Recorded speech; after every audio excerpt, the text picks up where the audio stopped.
কলা অনেকের কাছে প্রিয় খাবার, বিশেষ করে যারা স্বাস্থ্য সম্পর্কে সংবেদনশীল বা সচেতন। কলা এমন একটি ফল যা সারা বছরই পাওয়া যায় এবং কলা এমন একটি ফল যা পৃথিবীর বিভিন্ন দেশে পাওয়া যায়। বিভিন্ন রকম কলা রয়েছে, সবরি কলা, আনাজি কলা, মদনা কলা ইত্যাদি। কলার এমন অনেক উপাদান রয়েছে যা অন্য ফলে নেই। ফলে অনেকেই কলার উপকারিতা সম্পর্কে জানেন। চলুন দর্শক, আজকে আমি আপনাদেরকে জানাবো কলা গাছের থোড়ের উপকারিতা। অনেকেই হয়তো কলা গাছের থোড় চিনে থাকতে পারেন, এর উপকারিতা সম্পর্কে জেনে থাকতে পারেন। কলা গাছের কাণ্ড মজ্জাকেই থোড় বলা হয়। থোড় খেতে যেমন উপাদেয়, তেমনি রয়েছে এর অনেক পুষ্টিগুণ। কলা দামে যেমন সস্তা এবং সারা বছর পাওয়া যায় এমন একটি ফল। এই ফলে রয়েছে ভিটামিন, প্রোটিন এবং অন্যান্য পুষ্টিগুণ। কিন্তু অনেকেই কলা গাছের থোড়ের উপকারিতা সম্পর্কে জানেন না। আজকে আমি আপনাদেরকে কলা গাছের থোড়ের উপকারিতা এবং কলা গাছ থেকে কিভাবে থোড় পেতে হয় জানাবো। দর্শক, আপনারা ভিডিওতে একটি কলা গাছ দেখতে পাচ্ছেন। এই কলা গাছটি আমি প্রথমেই অর্ধেক অংশ কেটে নিয়েছিলাম। অর্ধেক অংশ কোপ দিয়ে কাটার পরে কলাটি যখন হাতে চলে আসলো তখন আমি কলা গাছ থেকে কলাটিকে কেটে আলাদা করি। তারপরে কলা গাছের থাকা অবস্থায় বাকি অর্ধেক অংশ থেকে আমি থোড় কিভাবে আলাদা করা হয় সেটা করছি। কলা গাছটি সম্পূর্ণ অংশ প্রায় ১০ থেকে ১২ ফিট লম্বা হবে। আমি ৫-৬ ফিট উপর থেকে কেটেছি আর বাকি অর্ধেকটুকু গাছের সাথেই ছিল। কলার বহিরাবরণ সরিয়ে এর ভিতর থেকে থোড় বের করতে হয়। কলাতে প্রায় ৮-৯ ৮-৯ টা লেয়ার দিয়ে আটকানো থাকে এই থোড়। দেখতে পাচ্ছেন চিত্রে একটি থোড় কাটার পরে আমি নিচ থেকে কেটে দিয়েছি। এখন এটা মাটিতে পড়ে গিয়েছে। এখান থেকে আবার আমি বহিরাবরণ কেটে আলাদা করে এটাকে জাস্ট নির্যাসটুকু আমি আলাদা করব, যেটাকে খাওয়ার উপযুক্ত।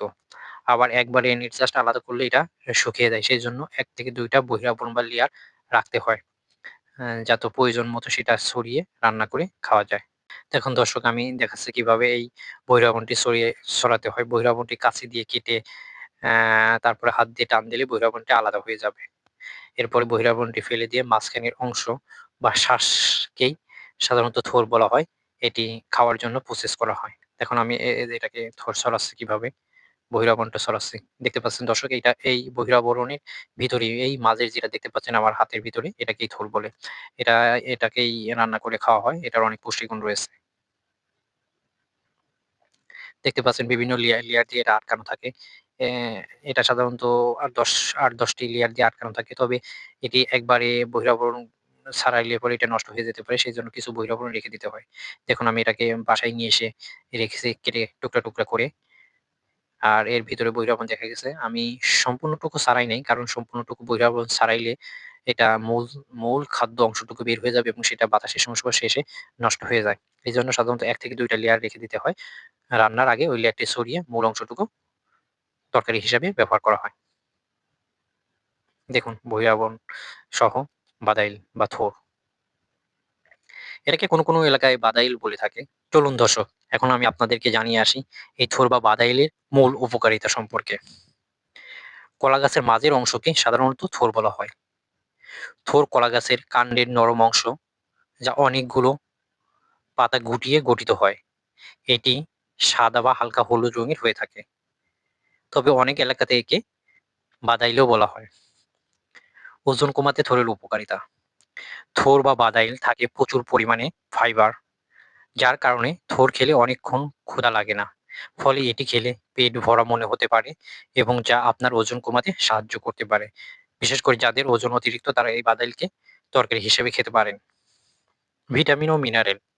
থোড়ে রয়েছে প্রচুর পরিমাণে পটাশিয়াম এবং ভিটামিন বি6। এই ভিটামিন বি6 হিমোগ্লোবিন এবং ইনসুলিন গঠনে উপকারী ভূমিকা পালন করে। ফলে যাদের রক্ত শূন্যতা রয়েছে তারা কলার এই বাদাইলকে খেতে পারেন। তবে আপনারা জেনে থাকবেন কলার এই থোড় বা বাদাইলে যেমন প্রচুর পরিমাণে আয়রন রয়েছে, ঠিক তেমনি কলাতেও আয়রন রয়েছে। কোষ্ঠকাঠিন্য দূর করতে এই থোড় অনেক গুরুত্বপূর্ণ ভূমিকা পালন করে। এটি হজম সহজ করে এবং কোষ্ঠকাঠিন্য দূর করতে সাহায্য করে। যাদের উচ্চ রক্তচাপ রয়েছে তারা এই থোড় ব্যবহার করতে পারেন। এটি রক্তের কোলেস্টেরলের মাত্রা কমিয়ে উচ্চ রক্তচাপ সমস্যার সমাধান করতে পারে। এছাড়া অ্যানিমিয়া, যাদের রক্ত স্বল্পতা বা অ্যানিমিয়া রয়েছে তারা নিয়মিত থোড় খেলে অ্যানিমিয়া অনেক অংশে উপশম হতে পারে। কারণ থোড়ে আছে প্রচুর পরিমাণে আয়রন যা হিমোগ্লোবিন উৎপন্ন করে আপনার রক্ত স্বল্পতা দূর করতে পারে। এছাড়া এটি কিডনি কার্যকারিতা উন্নত করতে সাহায্য করে বলে ডাক্তারগণ মনে করেন। কলার থোড় বা বাদাইল ডায়াবেটিস রোগীদের জন্য গুরুত্বপূর্ণ খাদ্য হিসেবে মনে করা হয়। ধন্যবাদ ভিডিওটি দেখার জন্য। যদি আমার ভিডিওটি ভালো লেগে থাকে তাহলে আপনারা এটাকে লাইক, শেয়ার, কমেন্ট করবেন।